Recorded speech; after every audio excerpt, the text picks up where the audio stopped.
Bismillah ar-Rahman ar-Rahim. Assalamu alaikum wa rahmatullahi wa barakatuh. How are you, Maulana Zakaria? Are you okay? Alhamdulillah. MashaAllah, I am very excited.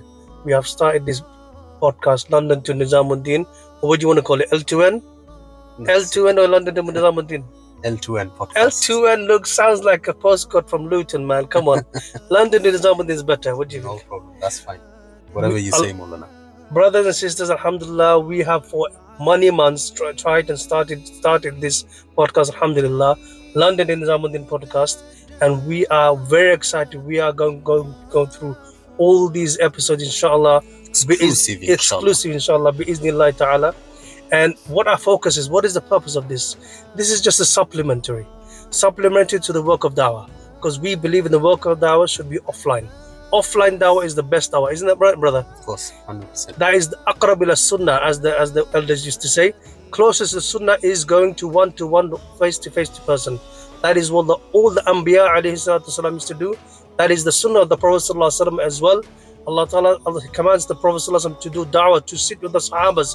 So inshallah, the real sunnah of da'wah is going to one, offline da'wah. Now this is just a supplement, because alhamdulillah we are English speaking brothers. This is for the opportunity for our Muslim brothers who are living in Europe, who are living in the UK, in America, everywhere, who are speaking English but haven't got the opportunity to understand the work of dawah. This is just a supplementary for them, inshallah. Alhamdulillah, brothers and sisters, we are excited to announce that we are highlighting you the Ijtima taking place in Durban, South Africa. Is that the right way to say, brother?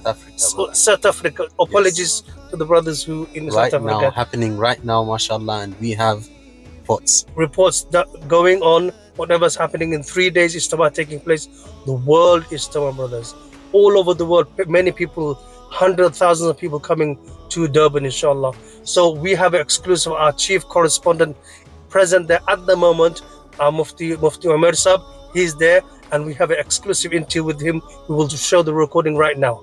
This is a historic Ijtima. The last time something like this happened was in the 1980s. Yes, 1980s, I think. 1980s. South Africa has around 1.7% Muslim population. MashaAllah. Sheikh Saad was received from the airport. Sheikh Saddam with proper army protection and everything. That just, subhanallah, that is something amazing in itself as well. So first of all, we contacted Mufti Saab, and these are the questions we asked him. Assalamu alaikum, Mufti Saab. MashaAllah, what is your first impression of South Africa, and what was the most important thing about it? MashaAllah, in terms of the da'wah, the opening words of Sheikh Saad when he arrived is that we love all the people of Africa, every child, every individual. We have love for them. I think having love is so fundamental when you want to give da'wah, and they should also make dua to Allah. Oh Allah, put my love in the hearts for them, and put their love for me in their hearts. Mutual love is very important in giving da'wah. If one doesn't have love for the people they're giving da'wah to, they won't be able to give da'wah effectively, and vice versa. Alhamdulillah, the ulama program is taking place. Many ulama, several hundred from this Cape Town, the large majma of ulama, Mufti Yaqub, very well explained it in Arabic to cater for all the different languages, the importance of ilm, importance of the ulama doing nafar, what's the purpose, to go and see the state of the ummah, and to be able to give them, to be able to connect to the awam. The awam should not take ilm from the conventional methods that we are using these days. The purest of method is to go direct and stay in the company and the sahfat of ulama, to get the right knowledge, the correct knowledge, and the knowledge that's physically observed by the ulama. MashaAllah, great to hear. Did you visit the big Darul Ulooms, Mufti Saab, in South Africa, and visit the ulamas? And what similarities are there with the UK Madaris? Alhamdulillah, we visited Darul Zakaria first, straight from the airport. Very well built, very massive land, very hospitable. They welcomed us in the Mehman Khana, and we sat in the dars of Sheikh Mufti Rizal Haq, very humble person. Students were very respectful. Very calm and relaxed environment. It's out of the city area, more in a very open area, but that was the first one. We also went to Darul Mazadwel, which is in a more populated part. It's also designed in accordance to the Mazahir al-Ulum, Students are from all over the world studying there. USA it was about 70 plus. From UK it was a small number, 15, 20 or whatever. You know, there was exams going on, so it's a good area. I mean, Azadville was. We also briefly visited Hazrat Maulana Saad's Madrasa Nu'maniya, which is being newly built. You know, it's been designed slightly different design to the normal ones, and it seems very. You can see a caring aspect to it, the way it's been built. There were students there from abroad, and mashallah, that madrasa is going to be one of the big madrasas soon. And we're currently in the Darulum in Amia in Camperdown, Durban, where the World Ijtima is taking place. The madrasa is also, it has students from over 50 countries. It has a strong Ibtidaiya Arabic World Zone program. Even people from India are coming to study English here. So it's a very hospitable madrasa, as you can see from them hosting the World Ijtima. In terms of similarities, I think they look very similar, but I felt that the food levels, the way the madrasas in UK provide, you know, that type of food, not the best of food, not the worst. I mean, in the middle, average food. We saw the same thing here in one of the madrasas where we saw the food. In terms of the building, the big difference is that in the madaris here in South Africa, they're purpose-built. They're designed from scratch. They've got massive land, they're designed it the way they want it. There's no restriction from local authority in terms of, you know, how they design it. Whereas in UK, they're either purpose-built buildings or they are, you know, designed very simply. MashaAllah, amazing, amazing. What is the Majma' like in the Ijtima, and do you think it's bigger than the UK Ijtima we had back in 2019? MashaAllah, the Majma' is beyond expectation. I mean, even the brothers here in South Africa were not expecting. The way they had prepared, it's gone well beyond that. The place where all the foreigners from out of South Africa are staying, it's the whole madrasa building complex, massive area, it's packed. There was literally no space. People are sleeping wherever they could find the space. You know, it was like, you know, jam-packed. The Majma', the main Pindal area, you know, was packed on the first day. I would say it's double the size, or maybe even triple the size of the one we had in Dewsbury. Probably in one stuff there's about 500. Just haven't had the time to count it, but as you can see from the pictures, it's a massive turnout. You know, alhamdulillah, the people of South Africa, you know, have shown their dedication to the work of da'wah, and alhamdulillah, you know, it's a massive majma'.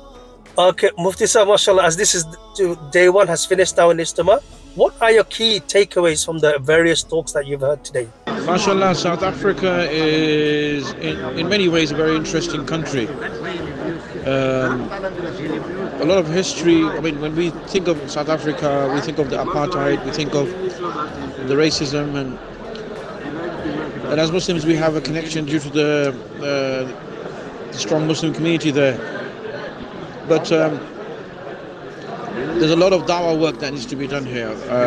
The reason why I say that is that as we were driving through some of the main cities, we saw fenced off areas that exist till today, which, you know, with a strong Muslim population in South Africa, Muslims are very well spread, you know, in the hundreds and thousands. You know, it just doesn't make sense how they could coexist in this way. I mean, I wouldn't say the word coexist anymore, because they're totally isolated.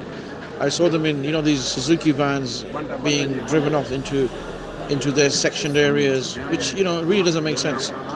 The country is, mashallah, very scenic. It's a very a large country. Masajid are there, but they're not so much visible in some of the areas that we went to. And there are some places, some cities. So Johannesburg is slightly more unstable in terms of the crime. Cape Town is one of the safest places there, and it's run by a party which is not, let's just say the party is more in terms of its background and its in terms of its ethnicity than white. For that reason, maybe it's a bit more stable. But one shouldn't say that on that assumption, because they're not run by a black party. It's unsafe. But overall, the country, the Muslim community does need to open up to the natives who've literally lost their identity. I mean, even the language they speak, they call it Afrikaner, thinking it's their language, whereas Afrikaner is actually a Dutch. It's Dutch. The Dutch, you basically gave it a name called Afrikaner and mixed it, and these lot think that that's their language. So they're also in an identity crisis. Dawah is the hugest. It's a huge. MashaAllah, it's great to hear from you, Mufti Saab.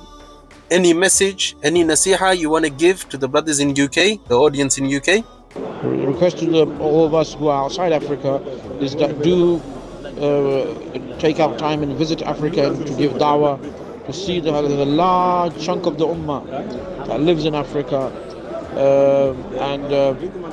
You know, these people are very welcoming, very, you know, open-hearted, you know, and we should visit all the parts of Africa, and all the different missionary groups are coming and doing their dawah. So it'll be unfortunate that we're living in privileged parts of the world don't come here. Come with the niyat of meeting and connecting with your Muslim brothers, helping them financially and guiding them towards the establishment of the deen in their lives and throughout the whole world. MashaAllah, that was a very great karguzari from Mufti Saab. May Allah Ta'ala accept all of the brothers who have gone there. May Allah Ta'ala accept the qurbanis, all of the, you know, tired, this lack of sleep, you know, all these things that Allah subhanahu wa ta'ala has made the key for hidayat is that you go against your nafs. Allah Ta'ala says in the Quran, وَالَّذِينَ جَاهَدُوا فِينَا لَنَهْدِيَنَّهُمْ سُبُلَنَا, that if you strive for me, Allah Ta'ala says in the Quran, if you strive for me, that I will open the doors of hidayat. So striving and struggling is what is the key thing, my brothers and elders. So inshallah, may Allah Ta'ala accept all of their struggles, and may Allah Ta'ala make it a means for hidayat for the whole mankind, inshallah. Ameen. Inshallah, stay tuned for our next one, inshallah. And brothers and sisters, we want to have your feedback as well, because this is a pilot episode, inshallah. So if we want, you know, some brothers are doubtful, or should we do that or not? But what do you think? Should we continue this episode 2, episode 3? Because we got so many plans to do many segments as well. Hayat al-Sahaba, some stories from the Hayat al-Sahaba. We want to include some stories of personalities of the Sahabas. We want to include karguzaris of many brothers coming from other countries, reports from them as well. We want to interview them, want to sit with them, take the experience from them as well, inshallah. So would you please give us your feedback on various social medias, inshallah, YouTube, on Instagram as well, inshallah. May Allah Ta'ala give us tawfiq as well. And may Allah Ta'ala make this a means for hidayat for whole mankind. And may Allah subhanahu wa ta'ala give us tawfiq as well to go in the path of Allah subhanahu wa ta'ala as well.